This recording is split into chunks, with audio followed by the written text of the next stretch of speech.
Welcome to Sparking Everyday Discipleship, where we discuss books and resources and how to disciple our children, encouraging and empowering parents to spark important conversations for everyday discipleship every day. I'm your host, Terry Hellard Brown, and we're so glad you've chosen to spend some time with us today.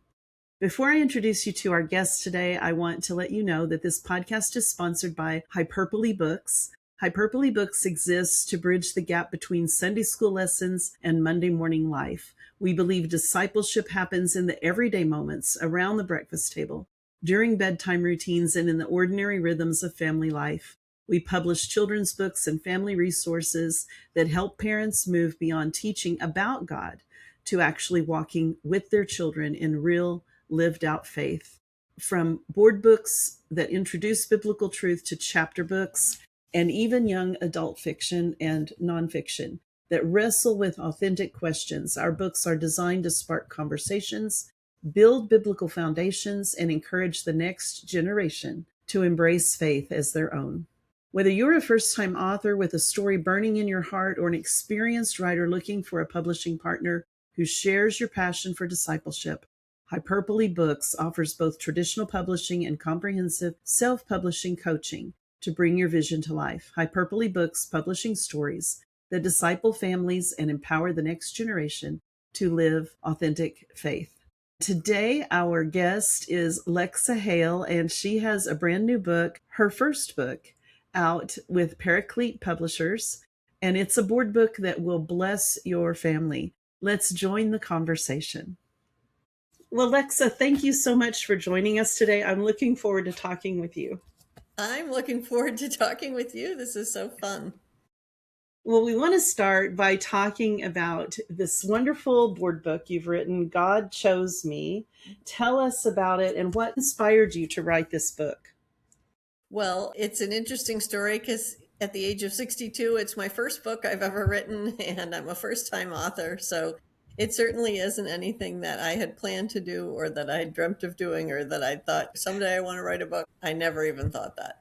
I think that everything that's happening in our world, and especially with our young people, and especially with how much they have sort of that they're being bombarded with all the time, I just felt like, especially when I would hear about the whole trans issue and all that stuff, I just had such a strong desire that kids understand that, I mean, it sounds so trite, God doesn't make mistakes, but he really doesn't. You know, it's a foundational truth. And I just thought, I want every child to know that God doesn't make mistakes and that nothing about them is a mistake. It could be anything, the color of their eyes, the sound of their laugh, anything about them, God specially, uniquely, and intentionally created, knowing who they were going to be, who they are, what things, what their feelings, what sort of emotions make them up, how they're wired, or whatever you want to say. I just had this burden that kids understand that nothing about them is a mistake, and none of it was like God fell asleep while that part was getting made. Do you know what I'm saying? Yeah.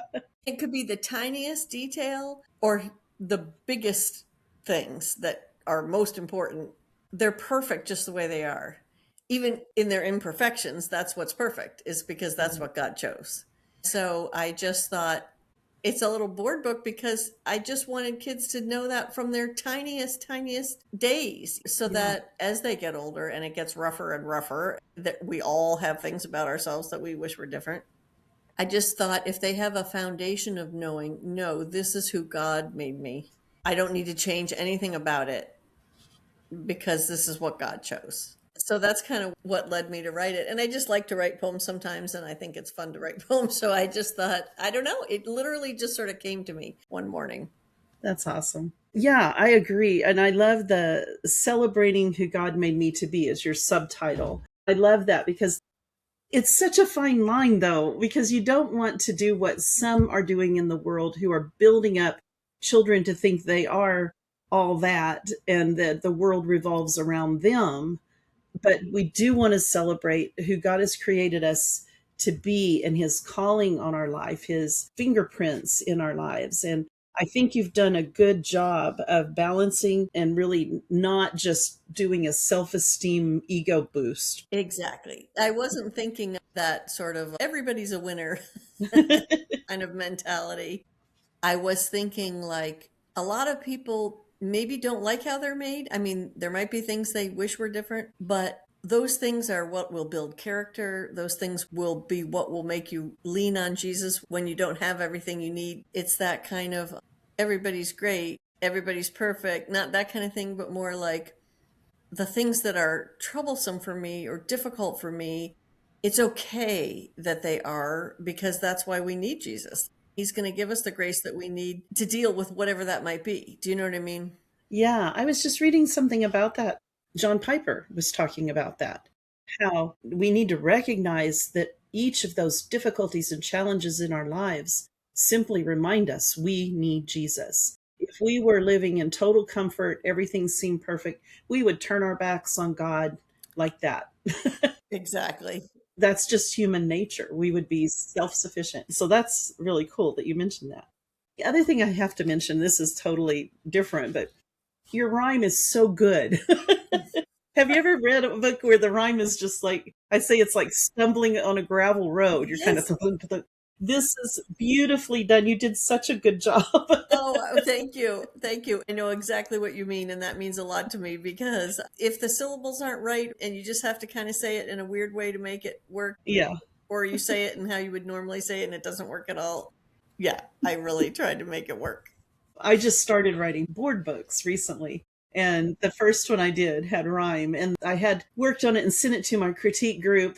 And everyone's giving me advice because there were a couple places I knew they were clunky and I just couldn't figure it out. One of the people in our group said, maybe you shouldn't make it rhyme. That's not helpful. I mean, it is helpful. Maybe that's what I needed to do. But Yes. we worked it out. It was like they helped me 100% to get it to the way it needed to be. So, so important. We don't want people clunking over our words. Right. Well, your illustrator is Dana. Is it Regan or Reagan? Well, Do you you know know? what? Honestly, I don't know. I've never actually met her. I've emailed with her, and it's interesting how it works with the publisher. Like, there's a middleman, you know what I mean? So the publisher would ask me, are there any certain things you want to be sure are a certain way, or did you have sort of a vision for it kind of thing? So when it came to illustrators, they gave me a few choices and showed me different illustrations that different illustrators had done. So I loved the way Dana's illustrations looked, but I don't actually know her and I've never actually spoken with her myself. So to tell you the truth, I don't know exactly how her last name is pronounced. I don't think some people realize that if you are published through a publisher like yours is Paraclete, that you may never meet that illustrator or talk to them personally. So it's very interesting. And the publisher chooses which one to finally go with. Yes. She does such a good job. It's Well, very cute. I'll tell you a little backstory to that. When they asked me, it was actually the publisher's idea to make it be kids going through the zoo because I had written the words, but the words don't have to be at a zoo. Do you know what I mean? That could be anywhere. But the publisher, which I think was so smart, knows how much kids love to look at animals and point to the animals and name them. And so I loved that idea of walking through the zoo as the story, I guess you want to say, is being told. So then when they said, is there any certain thing about the illustrations that you'd like to see? A little backstory on that is that I have a son who is on the shorter side, which he's very upset about. He's an adult now, but growing up, he wanted to be taller. And it's one of those things as a mom, which is one of the reasons I write this book. There's nothing you can do to help your child be taller. Yeah. If I could have changed it, I would have, but I knew that it was something I can't change, something he can't change, and something that's one of those difficulties, like we were saying, Mhm. that you have to come to terms with. So, anyway, when they were talking about the illustrations, I said, I'd love it if there was a page where there's a little boy who's shorter than one of his friends and he wishes he was taller. So it was the illustrator's idea to have the giraffe. There's a page there where two boys are reaching up to feed the giraffe. Yes, exactly. And I said, make one is tall enough to feed the giraffe and the other one isn't, and make the one that's too small have a sad face because it's hard for him that he wishes he was taller. Anyway, there's a couple things in the book like that where I just had a real imagining of what sort of emotion I wanted them to show. That's one of the things that I sort of put a plug in for, so to speak. That's cool. Well, and I had opened it to this page because this was my favorite spread in the book because it does so clearly show the differences that we all have in our lives, talents, abilities, and yet we're all unique and we get jealous of someone else because they can draw better than we can, but maybe we can write poetry, or maybe we can do cartwheels. I've never been able to do a cartwheel in my entire life, but I could teach people to do cartwheels. So I thought, well, I'm meant to be a teacher. Yes, yes, yes. Well, the other page that I put in a plug for was, I think it's the last page, where there's a little girl talking to a policewoman, the little girl in the tutu. Exactly. My vision for that was, I had said to the publisher, as far as the gender thing and everything, I thought, kids kids maybe see what they might want to be when they grow up.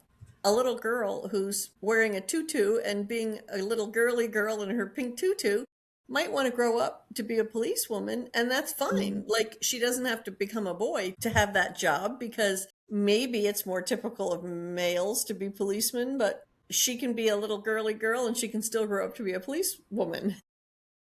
The really interesting thing is, after the book was written, I was sharing with some moms groups just to kind of get the word out about the book and launch it. And I visited a moms group and I was talking about that picture.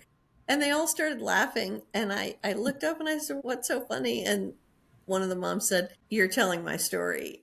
I said, "What do you mean?" And she said, "I was a girly girl when I was little." And she said, pink was my favorite color and everything was pink and I had sparkles, the whole thing. Then when I got to be about 7 or 8, I decided I didn't want to have anything to do with that anymore. She said, I got rid of all my pink stuff and I decided I basically wished I was a boy. She said, I wanted to be on the football team and all my friends were boys, and I just decided I was done with the girly stuff.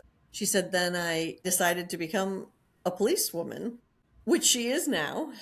So she said, here I am. And she said, honestly, I'm kind of glad that when I was little, we weren't in this time that we're in now, where it's as if you could just be whatever you want. Because she said, I wanted so badly to be a boy for a number of years. I probably would have done it if somebody had said to me, oh, well, why don't you just become a boy? She said, I look back on that and I think I have everything.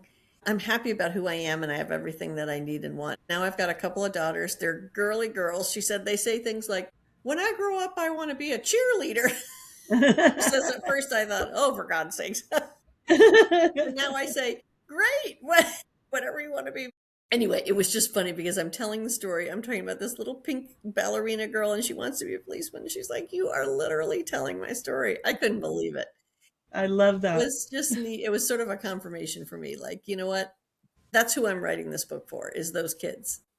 One of my daughters, she's always loved to wear black and t-shirts. She never was much of a girly girl. She just never was.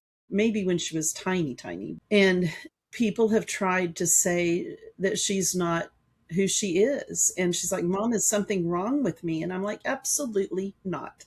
She always loved Legos more than dolls, but she is such a girl. She is a girl through and through. God made her the way he did. And I just would get so mad when people would try to put her into this little box. And my mom was very much the opposite. She's like, let the girls play with cars if they want to, and let the boys pretend to be daddies if they want to. If they want to be a cook, it's absolutely fine. It makes me so mad when they try to pigeonhole people just because they have an interest in something that doesn't fit their mold of what an idea is. It doesn't mean you're in the wrong body, and it doesn't mean you're not who God created you to be. Exactly.